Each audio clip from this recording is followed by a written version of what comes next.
بسم الله الرحمن الرحيم نحمده ونصلي ونسلم على رسوله الكريم. نقول ناول موږ او تاسو ماشومان ته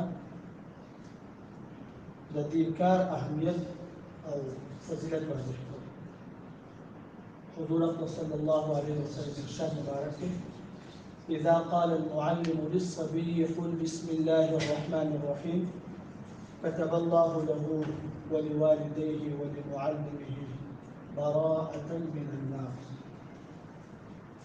ادوار جهان استاد دا څه فرمای کله چې استاد ماشوم ته دا وایي چې بچیا بسم الله الرحمن الرحیم وایه او ماشوم بسم الله الرحمن الرحیم باندې تلفظ وکړي.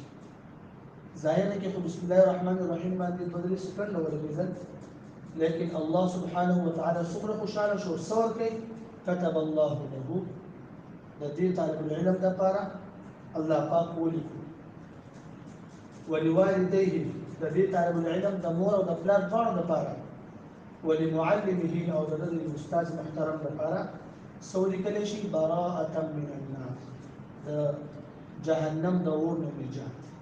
جهنم د اور نه نجات. دې روزانه په سبق کې د سبق اهمیت متعلق ماشومانو ته لږه خبر ورکړم. دویمه خبر دا ده چې موږ او تاسو دا کومه قاعده شروع کوو. ماشومان له موږ تپوس وکړو ستاسو په دې لاس کې چې دا کوم کتاب دی د دې نوم سره قاعده. اوس د قاعدې مثال به موږ ماشوم له ورکو چې دا موږ وایو دا څه شی دی. د ماشوم نه مثلا موږ تپوس وکړو چې بچو ته په کوم طرف باندې جومات ته او دې کمرې ته راځي. هغه جواب راکړو چې استاد جی په دروازه باندې، استاد جی په دروازه باندې. بچو یې کدا دروازه نه وي تا به چت کوي جی باندې شو مراتله یا نشو مراتله.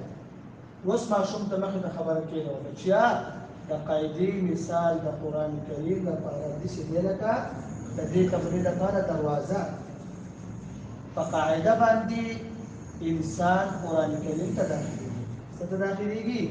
دا د قرآن کریم دروازه ده.